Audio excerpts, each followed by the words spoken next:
한 우화가 있습니다. 이런 이야기 들어보셨습니까? 닭하고 개하고 서로 막 치열하게 서로 공방전을 아주 이렇게 아주 거칠게 싸우고 있었습니다. 그 이유를 가만히 들어봤더니 서로 간의 직무유기 때문에 고발 고소를 지금 할 지경에 이르게 된 겁니다. 너 걔는 왜 안 짖냐고.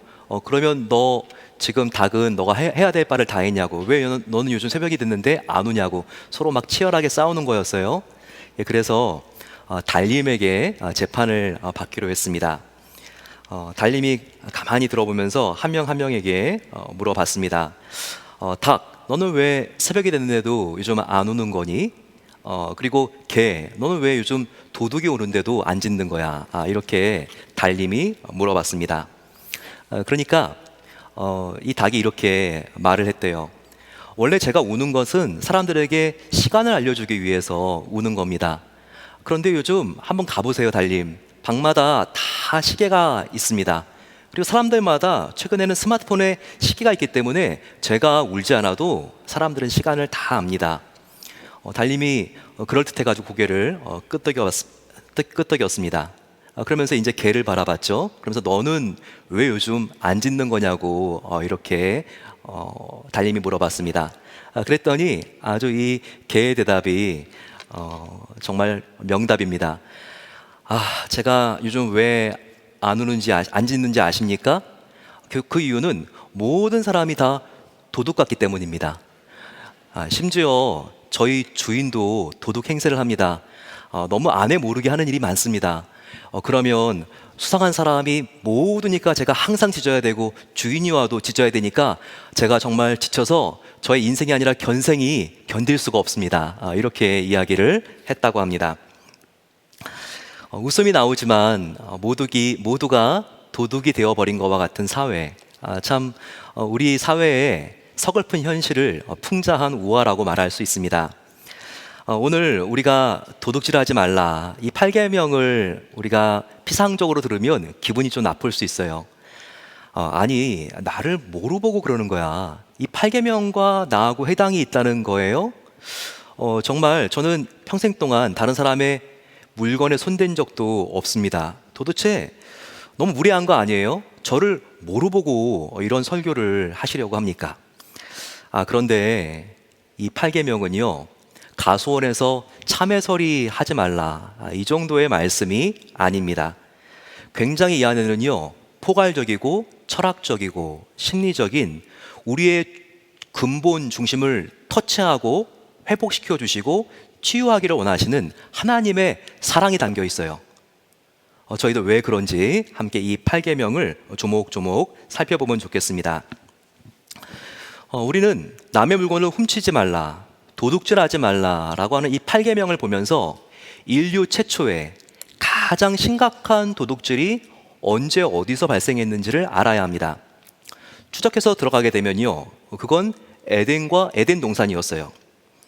하나님의 선악과를 아담과 하와가 훔치는 사건, 바로 그것이 인류 최초의 도둑질이고 가장 심각한 범죄였다는 것을 우리가 기억해야 합니다.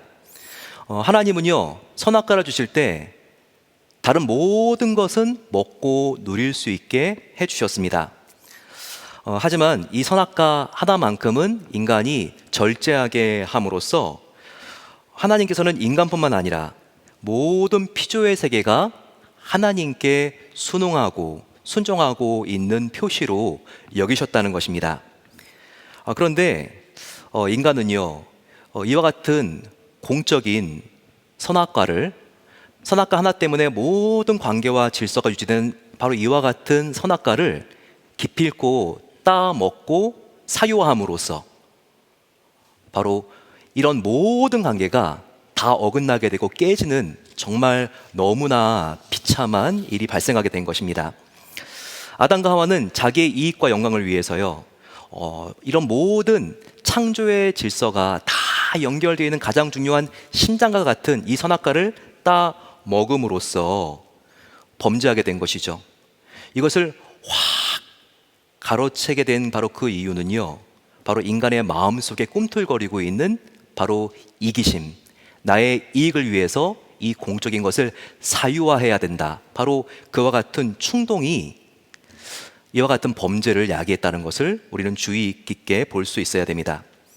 그래서 선악과로 연결되어 있던 모든 질서들이 다 와장창 산산조각 나고 말았어요. 깨지고 말았어요.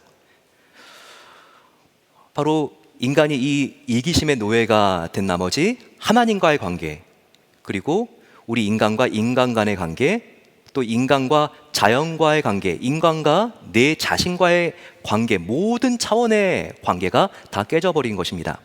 그래서 우리는요, 이 8계명을 볼 때 창조와 타락에서 일어난 일들을 관찰함으로써 이 안에 특별히 세 가지 모든 관계 속에서의 도둑질이 일어난 것을 우리가 볼 수 있어야 됩니다. 바로 우리가 이 세 가지 도둑질을 어떻게 생각해야 될까요? 첫 번째는요, 이 8계명을 생각하면서 우리 인간들이 하나님께 도둑질한 부분이 있다는 것을 우리가 발견할 수 있어야 돼요. 또 인간이 인간에 대해서 도둑질이 일어날 수 있고 일어났다는 것도 우리가 알 수 있어야 됩니다. 또 하나는요, 내가 내 자신에 대해서도 도둑질을 할 수 있다는 것을 살필 수 있어야 합니다. 오늘 우리가 이 세 가지가 무엇인지를 함께 발견하고 바로 그 해결책을 찾을 때 우리는 이 8계명을 어떻게 하나님께서 기뻐하시는 그 뜻대로 지킬 수 있는지를 알게 됩니다.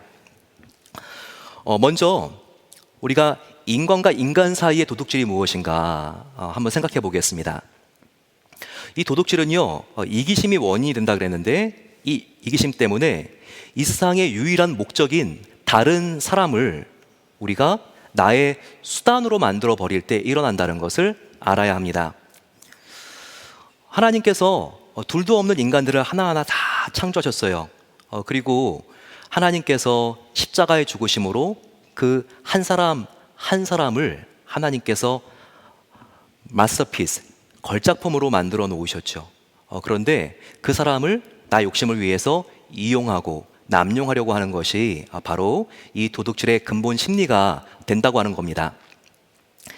특별히 출애굽기 20장에 나와 있는 이 10계명에서는요, 다른 사람의 것을 훔치지 말라고 했을 때 다른 사람의 것이 무엇인가를 시대적인 상황 속에서 살필 수 있어야 됩니다. 그 당시는요, 시내산에서 십자가를 하나님께서 10계명을 주셨을 때는요, 사람들의 영구적으로 살 수 있는 집들이 없었습니다. 출애굽 도중이었기 때문에 다 텐트 안에 살았죠. 그래서 그 집 안에서 우리가 물건을 훔친다고 해봤자 뭘 훔치겠습니까? 다 집도 없고 텐트 속에 살고 있는데 그 당시에 훔칠 수 있는 것은요, 사람이었습니다. 사람이 사람을 훔치는 것, 바로 이것을 하나님께서 지금 이 8계명으로 제일 먼저 막으려고 했던 것을 우리가 기억해야 합니다. 신명기 24장 7절 말씀에 이런 부분들이 강조가 되어 있어요.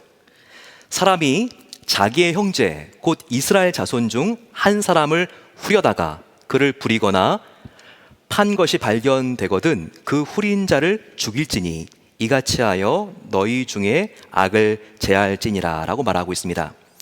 여기서 사람을 후려다가 부리고 판 것이 발견되면, 이 후린다고 하는 것을 우리가 알게 되면요, 좀 오래된 고어인데 키드냅, 납치한다는 것을 여기서 지금 의미하고 있습니다. 즉 바로 이 8계명의 도둑질의 가장 중요한 부분은 사람을 훔치는 거예요. 그 당시에도 사람들을 납치해서 고액으로 파는 일들이 굉장히 많았다고 합니다. 지금도 이런 일들은 비일비재하게 일어나죠. 여자를 납치해서 술집에 파는 일들 굉장히 많이 일어나고 있습니다. 그리고 아이들을 유괴해서 대가성으로 거액을 요구하는 납치극들도 얼마나 많이 발생합니까? 이런 모든 것들이 유일한 목적으로 소중하게 여겨야 될 인간을 자기의 이익을 위해서 수단으로 만드는 행위들인 것입니다. 그런데 이렇게 인간을 이용한 행위에 대하여 하나님께서 심판하신다는 바로 그 방식이 가장 무섭다는 것을 알 수 있습니다. 이렇게 사람을 후린 자들, 사람을 훔친 자들은 죽일지니 하나님께서 이렇게 경고하셨다는 거예요. 그 범죄의 대가는 사형이라는 것입니다. 우리가 지난 시간에 구약의 율법 중에서 그것을 범했을 때 사형에 언도되는 범죄가 크게 세 가지라 그랬죠. 우상 숭배, 그리고 간음, 부모를 제대로 공경하지 않는 거, 또 여기 하나 더 나오는 게 인신매매입니다. 구약의 법 정말 무섭네. 잘못했다가는 완전히 그냥 다 죽일진이네. 우리가 신약의 성도로서는요, 이와 같은 죽일진이라고 하는 말을 봤을 때는요, 우리가 나의 목숨을 다해서 지키라는 말씀이구나, 우리가 이렇게 이해하면 됩니다. 하나님이 우리가 목숨을 다해서 지켜야 되는 그 중요한 계명 중에서 사람을 훔치는 것, 바로 이것을 하나님께서 경고하셨다는 거예요. 그런데 성경은요, 사람의 육신을 훔쳐서 파는 것보다 더 심각한 죄로 규정한 것이 있으니 그것은 사람의 마음을 훔치는 것입니다. 이것은 사람의 육체를 훔치는 것보다 마음을 훔치는 것은요, 훨씬 더 하나님께서 심각하게 다루세요. 마음을 훔치는 장면이 성경에 어디에 나올까요? 대표적인 것이 바로 다윗의 아들 중에서 압살롬이 있습니다. 이 압살롬이요, 백성들의 마음을 훔치는 장면이 성경에 나와 있죠. 압살롬은 그 아버지인 다윗에게도 큰 범죄를 저질렀는데 그가 아버지에게 용서를 받죠. 그러면 아버지에게 효도하는 아들이 되어야 되는데 그렇지 않습니다. 굉장히 그 마음이 삐뚤어져 있고 이기심으로 가득 차 있는 것 같아요. 그 당시에 억울한 백성들이 모이는 곳은 성문 앞이었습니다. 성문 앞에서 힘들고 어려운 백성들이 나오면 이렇게 사탕발림으로 말하는 것이죠.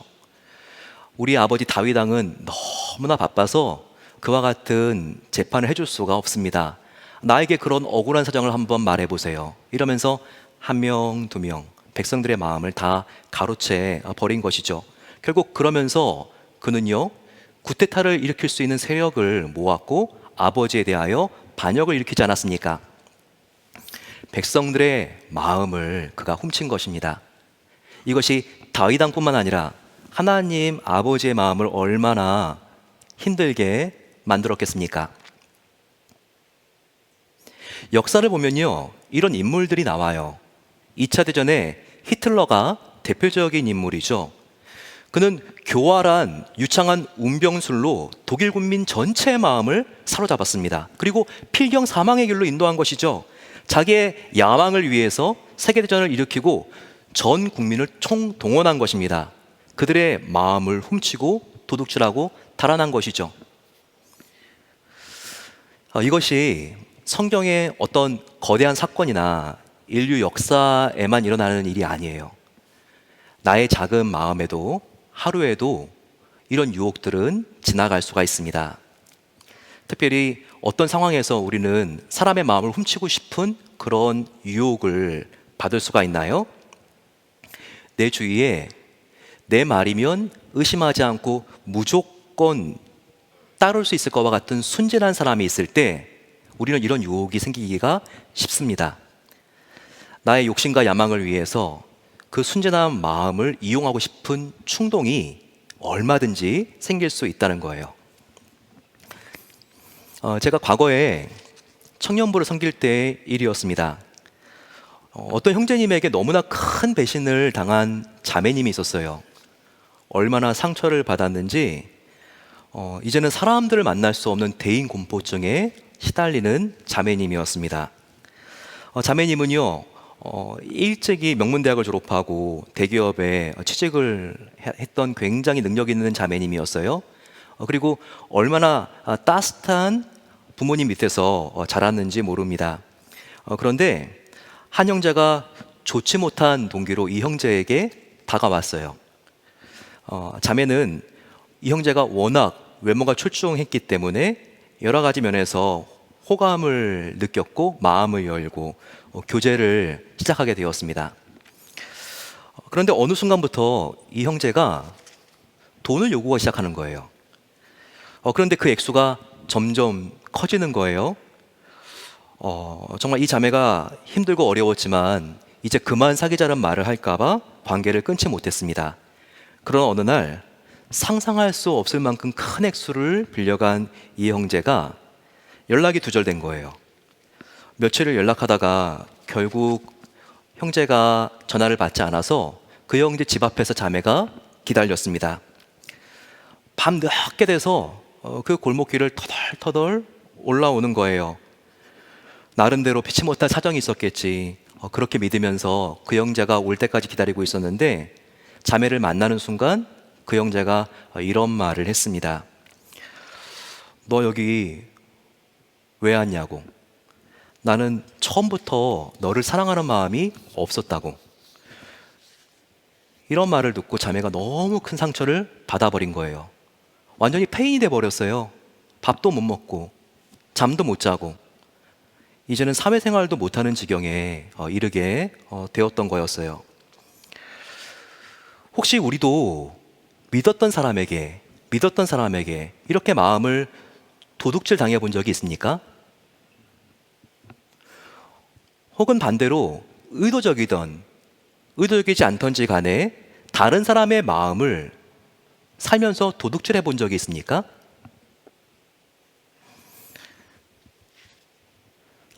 하지만 그러면 안 된다는 겁니다.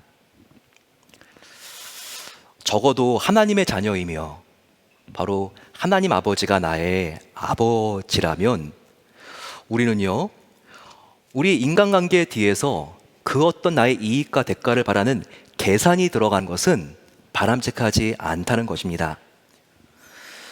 온갖 친절과 호의로 나의 계획이 의심받지 않도록 포장을 하고는 악의를 가지고 누군가에게 다가가지 않도록 우리가 정말 조심해야 됩니다. 밥 사주고 차 사준다고 하면서 상대방을 몰래 불러내어서 누군가에 대해서 비판하거나 정죄하는 말을 해서 내 사람을 만들려고 하면 안 된다는 거예요. 상대가 나의 호의를 통해서 누군가에 대해서 의심하거나 불신하거나 시험에 빠지게 하면 안 된다는 것입니다. 어디까지나 나의 호의는 호의로 끝나야 되고 나의 친절은 나의 친절로 끝내야 된다는 거예요. 뒤에서 나의 이익을 위한 그 어떤 의도도 개입되면 안 된다는 거예요. 이것도 하나님께서는 바로 마음을 훔치는 죄가 될 수 있다는 것을 8계명에 포함시켜 강조하고 있는 것입니다.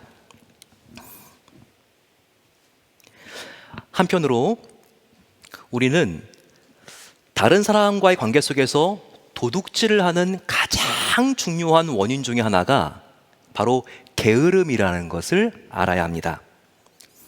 왜 도둑질을 합니까? 도둑질을 하는 사람들의 심리를 우리가 함께 분석해 보면요, 대부분 게으름 때문이라는 것을 알 수 있어요.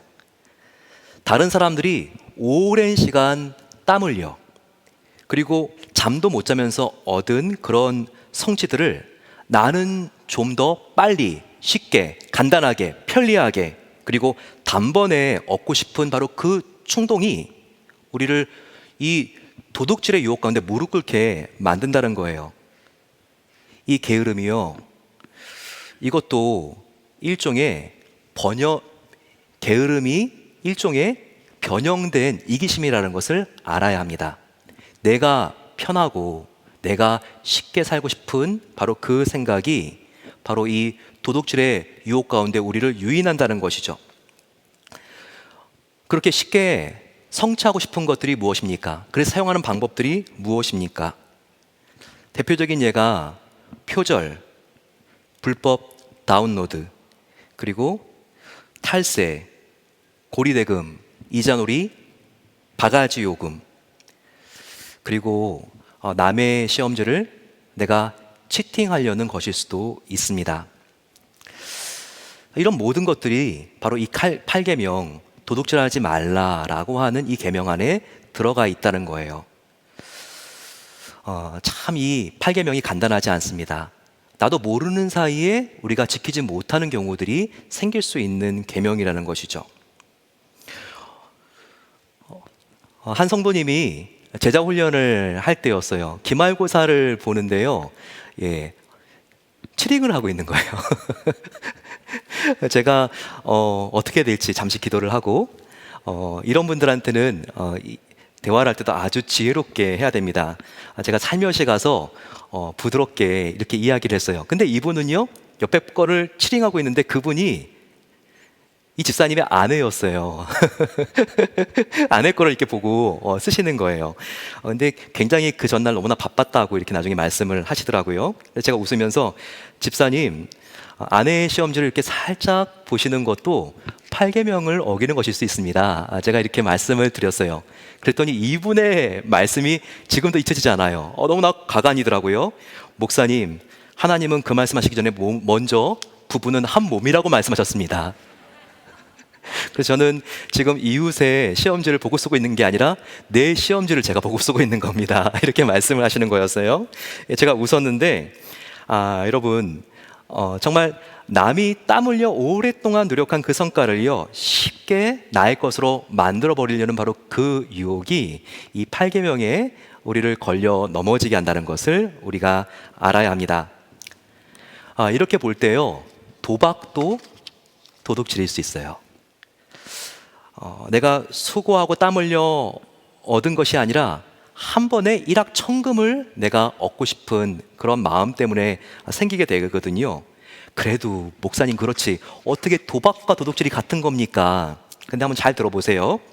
도박은요, 가족들이 땀 흘려 미래를 함께 공유하기 위해서 함께 쌓아온 바로 그와 같은 재산을요, 나의 이익을 위해 한순간에 소진해 버릴 수 있는 길이기 때문에 이것도 도둑질이 될 수 있다는 거예요. 혹시 도박에 과거에 빠져본 분이 계십니까? 지금도 이 도박 때문에 마음이 너무나 힘들고 끊고 싶은데 잘 끊어지지 않는 분들이 계십니까? 근데 이게 참 어려워요. 한국에서 목회하는 제 친구가 한 번은 성도님들을 데리고 미국 구경을 왔습니다. 그분한테 들은 이야기예요. 다른 데도 갔지만 꼭 가보자는 데가 있었다는 거예요. 라스베가스. 라스베가스를 성도님들과 함께 같이 간 목사님. 그런 데를 이렇게 차라리 안 가는 게 좋은데, 호텔이 라스베가스 가보면 싸지 않습니까? 왜 싸지요? 아래 도박장이 있기 때문에 싼 거죠.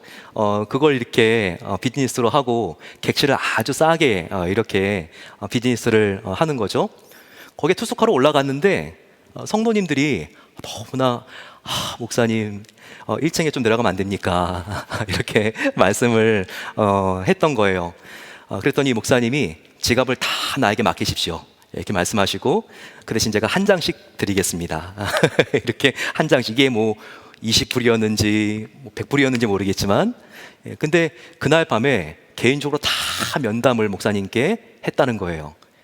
지갑을 목사님께 맡겼으니까 다 똑같이 나온 반응이 뭘까요? 목사님, 한 장만 더 주세요.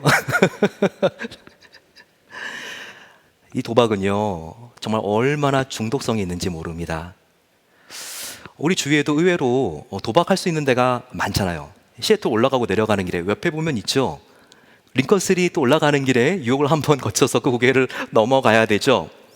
그런데 재미라도 이 도박을 하는 것은요, 굉장히 위험합니다. 왜 그럴까요?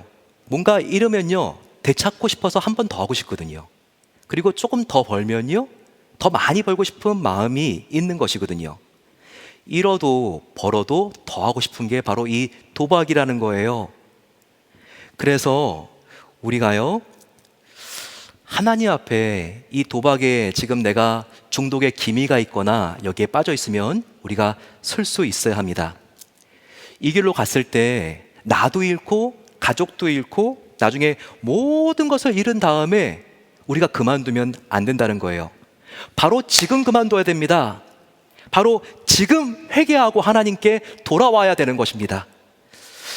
하나님께 나아가 저희들이, 하나님, 내가 이렇게 연약하고 자꾸 이런 유혹을 내가 받을 때마다 넘어지는 우상들이 있습니다. 하나님, 나를 도와주셔야 되겠습니다. 우리가 이렇게 하나님께 나아가야 되는 거예요. 그게 무엇입니까? 도박일 수도 있고 인터넷 게임일 수도 있고 음란물 사이트도 될 수가 있습니다. 그런데 이게 나의 힘으로는 끊어지지가 않아요. 잘 끊어지지가 않아요. 하지만 나의 힘으로는 할 수 없는 그것을 하나님의 힘으로는 끊을 수 있는 것을 믿게 되시기를 축원합니다.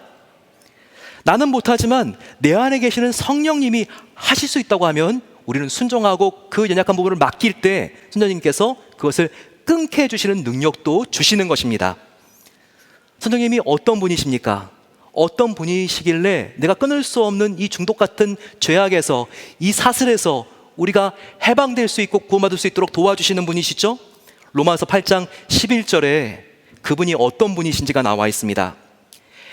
우리 함께 읽어볼까요? 시작. 예수를 죽은 자 가운데서 살리신 이의 영이 너희 안에 거하시면 그리스도 예수를 죽은 자 가운데서 살리신 이가 너희 안에 거하시는 이의 영으로 말미암아 너희 죽을 몸도 살리시리라.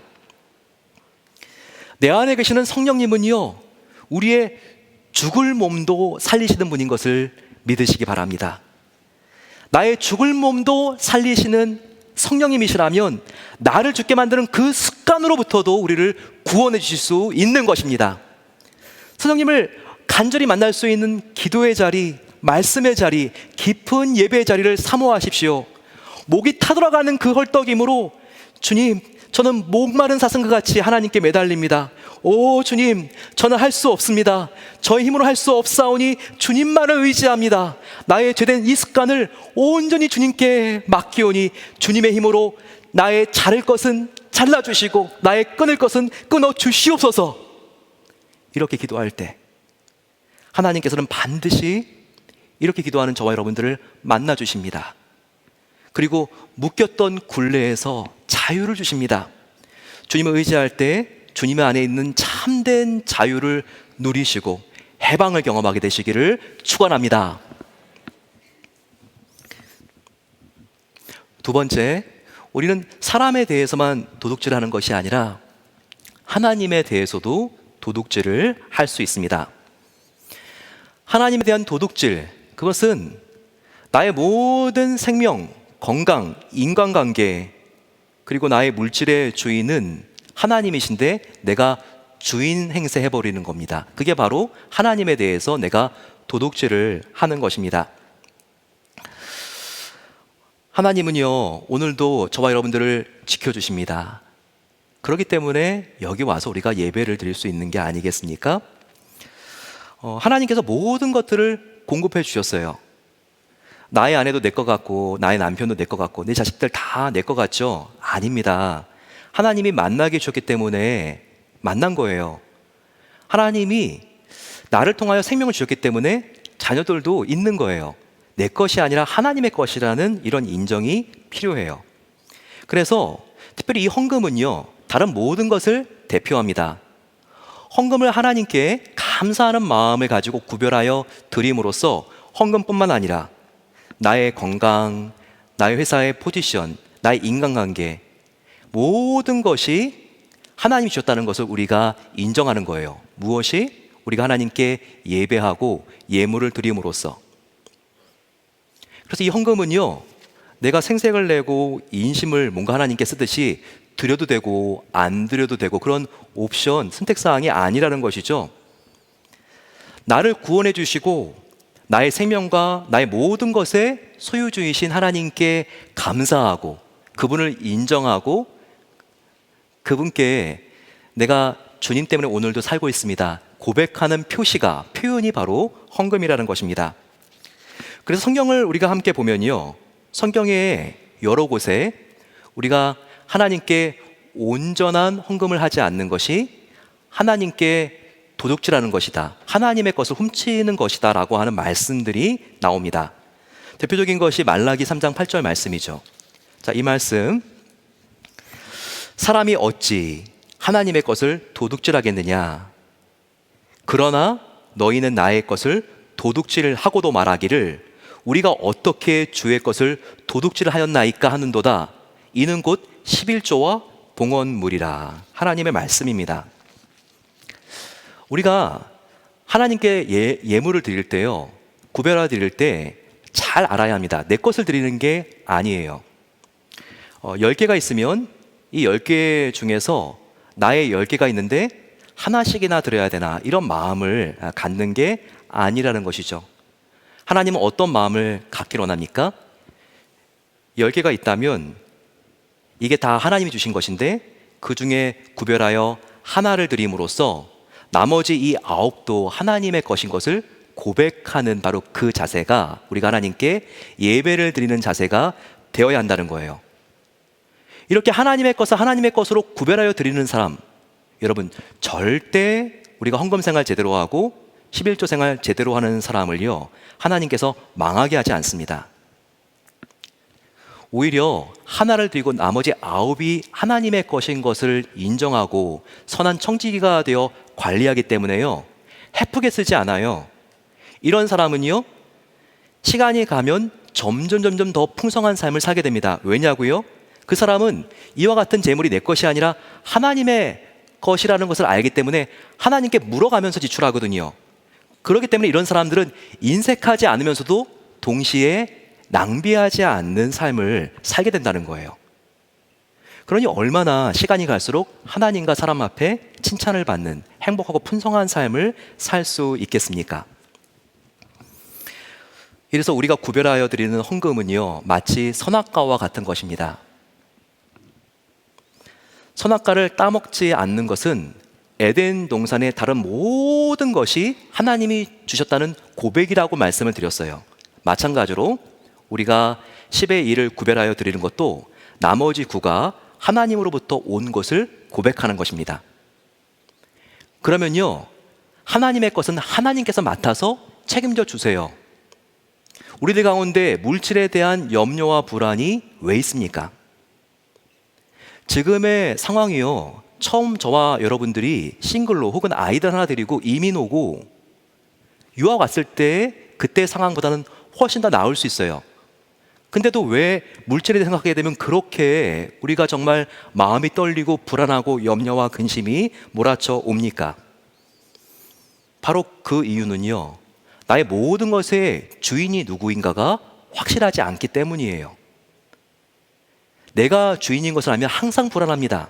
하지만 하나님이 나의 모든 생사화복을 주관하시는 주님인 것을 인정하면요, 나의 모든 것은 그분이 보호하시고 공급하시고 지켜주신다는 믿음이 생긴다는 거예요. 그렇기 때문에 우리가 하나님 앞에 선한 천지기의 마음을 가져야 합니다. 바로 그것만이 이 코로나의 불확실하고 떨리고 두려운 바로 그 시기에 우리가 염려하지 않고 불안하지 않고 살 수 있는 방법인 거예요.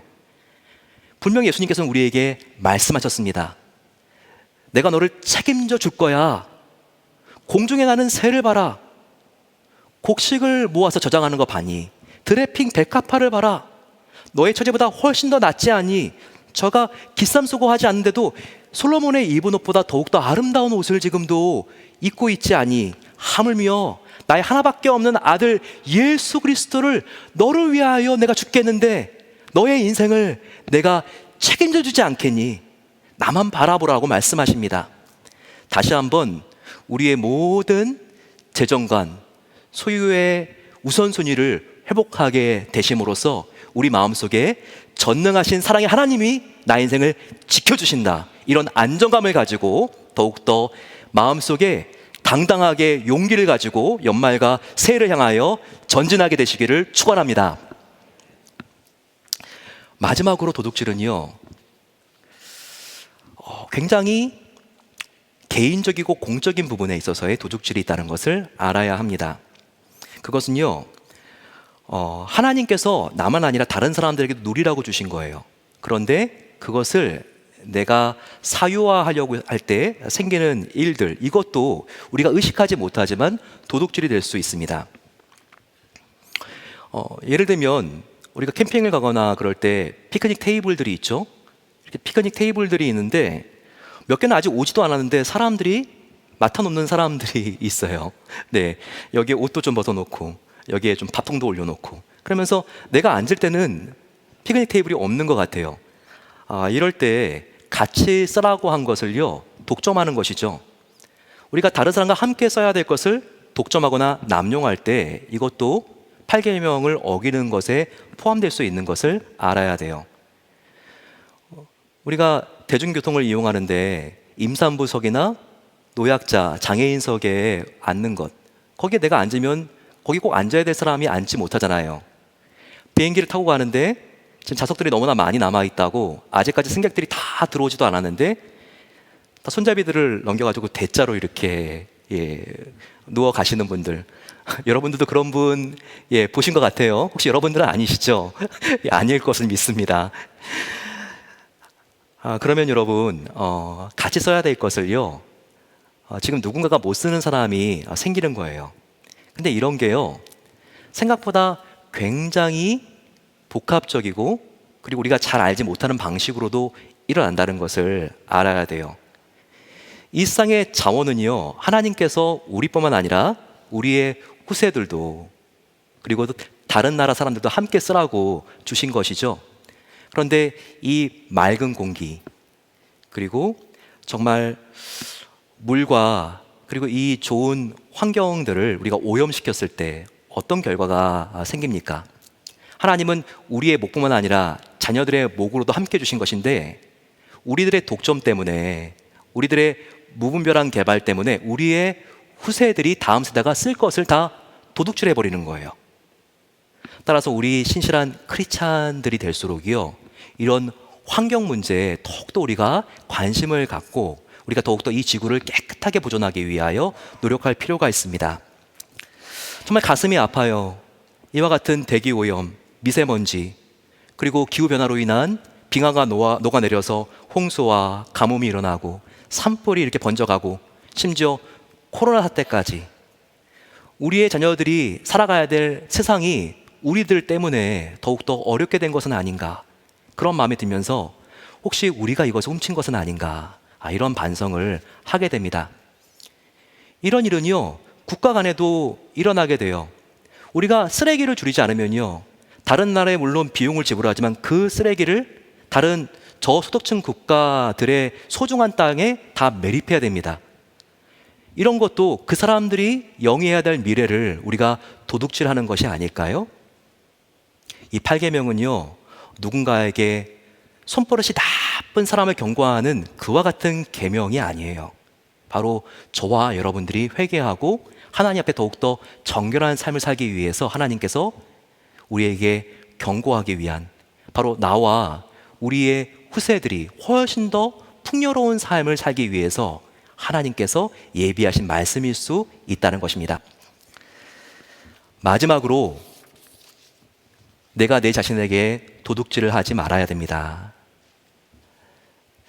여기서 워크홀릭으로 너무나 자기를 학대하는 분이 혹시 있지 않습니까? 나는 나의 가족을 위해서, 교회를 위해서 쉬지 않고 일해야 돼. 물론 하나님께서 그와 같은 희생도 하나님께서는 받으실 거예요. 근데 하나님은요, 우리의 소중한 것도 아들, 딸의 소중한 것이기 때문에 하나님도 소중하게 여기시는 분입니다. 물론 여러분, 저와 여러분들이 밥을 먹지만 밥을 먹지 못하는 나라들이 있죠. 아프리카, 북한 동포들. 그들이 저렇게 비참하게 살고 있는데 나는 이렇게 자연 좋고 공기 좋은 미국에서, 이 미국 중에서도 특별히 살기 좋다고 소문난 포틀랜드에서 나는 먹고 자고 휴가 가고 낚시하고 여가순영하는 것이 너무나 죄스럽네. 물론 이런 일 때문에 주일도 지키지 못하고 하나님의 사명으로부터 멀어졌으면요, 이것은 안 되는 것이죠. 하지만 우리는요, 우리가 하나님의 일에 최선을 다하면서도 내가 하고 싶은 일을 하는 것에 대해서 하나님은 마음이 가벼운 정도가 아니라 기뻐하시는 하나님이라는 것을 알아야 합니다. 하나님께서 모세를 통해서 이렇게 말씀하셨어요. 신명기 12장 7, 8절을 보세요. 같이 한번 읽어보겠습니다. 시작. 너희 손으로 수고한 일에 복주심을 인하여 즐거워할지니라. 하나님께서 우리에게 축복하신 것들을 누리고 즐거워하는 것, 바로 그것을 하나님도 기뻐하신다는 것을 여기서 알려주고 있지 않습니까? 구약의 욥도요, 정말 하나님 앞에 신실한 삶을 살았어요. 다른 사람들을 구제했습니다. 그러면서도 동시에 가족들을 모아서 정기적으로 잔치를 베풀면서 가족들을 돌보는 일을 그는 마다하지 않고 즐겁게 했죠. 예수님을 보시기 바랍니다. 가난한 사람들과 과부와 고아들을 애정으로 따뜻하게 돌보셨죠. 아픈 사람들을 신방하고 가르치고 선교와 구제를 위하여 최선을 다하셨습니다. 하지만 동시에 예수님은요, 결혼 잔치에도 기꺼이 참여하셨죠. 사랑하는 사람들의 집에 가서 식사하고 대화하고 교제하는 일을 주저하지 않으셨습니다. 즉 우리도요, 우리 자신을 보호하고 사랑할 수 있어야 돼요. 왜냐하면 우리의 몸이 하나님의 성전된 몸이거든요. 우리가 정말 최선을 다하여 일만 하다가 건강이 상해서 하나님께 섰을 때 이런 말을 혹시 들으면 굉장히 후회가 될 것입니다. 원래 너의 라이프의 마일리지는 내가 훨씬 더 길게 계획했었다. 그런데 왜 벌써 왔니? 이와 같은 말씀을 하시면 어떻게 하겠습니까? 하나님은 저와 여러분들과 함께 억지로가 아니라 어떤 일이든지 기쁘게, 그리고 하나님께서는 정말 짧게가 아니라 더욱더 풍성한 삶을 누리면서 하나님의 그 사명을 길게 함께 하시기 원하십니다. 그렇다면 우리도 우리의 몸을 잘 돌보고 우리의 정서와 우리의 마음을 잘 지킬 수 있어야 하는 것입니다. 이 8계명을 잘 지키기 위해서 어떻게 해야 될까요? 오늘부터 정말 목사님이 이 8계명이라고 한 것이 너무나 많네. 쓰레기도 잘 정리해야 되겠고, 오히려 더 지킬 게 많아가지고 체크리스트가 너무 많아진 거예요. 그러면서 밤마다 정말 이건 도둑질일까 아닐까, 이렇게 묵상하시겠어요? 이렇게 해서는요 안 지켜집니다. 어떻게 해야지 이 8계명이 지켜질까요? 제대로 8계명이 지켜질 수 있는 방법은요, 무엇 때문에 이와 같은 도둑질이 일어나는지를 잘 우리가 살피는 거예요. 무엇 때문에 일어나죠? 궁극적으로는 바로 에덴 동산에서 우리가 관찰한 것과 같이 인간의 이기심 때문에 일어날 수 있다는 것이죠. 나만 알고 동정심이 부족하기 때문에, 이런 연민을 잘 느끼지 못하기 때문에 정말 나의 땅에는 쓰레기를 매립하지 못하고 다른 사람의 땅에 쓰레기를 매립하는 일들이 생기지 않습니까? 바로 이런 사랑이 약해진 것이요, 우리가 다른 사람을 수단화하고 도둑질을 하는 원인이 될 수 있다는 거예요. 또 하나, 진실이 약해질 때 그렇습니다. 우리가 정결한 마음을 가져야 되는데, 내가 빛 가운데 걸어가야지 마음이 불안하지 않은데 자꾸 우리가 어두움 속에 숨으려고 할 때, 이럴 때는 내가 더욱더 진실을 추구해야지 자연스럽게 도둑질도 없어지는 거예요. 근본적으로 도둑질은요, 다른 사람을 탐내기 때문에 일어나는 거예요. 따라서 나의 마음을 그리스도로 인한 자족과 감사로 넘치게 할 때 우리는 도둑질의 유혹을 줄일 수 있고 우리가 극복할 수 있다는 것을 알아야 합니다. 중요한 것은 우리의 마음의 관리에 달렸다는 거예요. 성령 하나님, 나의 마음을 수술해 주시옵소서. 나의 이기심이 동정심과 다른 사람을 향한 따뜻한 사랑으로 바뀌게 하옵소서. 하나님, 나의 마음에 부정직한 부분이 있다면 진실한 영으로 새롭게 해 주시옵소서. 나의 마음속에 비교의식과 그로 말미암은 원망과 불평이 있습니다. 하지만 주님 안에 있을 때 내가 얼마나 하나님의 자녀로서 자족할 수 있고 감사할 수 있는지를 보게 해 주시옵소서. 우리가 이렇게 우리의 마음을 회복하려고 할 때 이 도둑질 8계명은 우리의 삶으로부터 멀어지는 것입니다. 이렇게 하나님의 임재를 사모함으로써 이번 남은 한 달 저희들 더욱더 우리의 마음을 정말 하나님의 그 은혜로 가득 채우게 되시기를 축원합니다.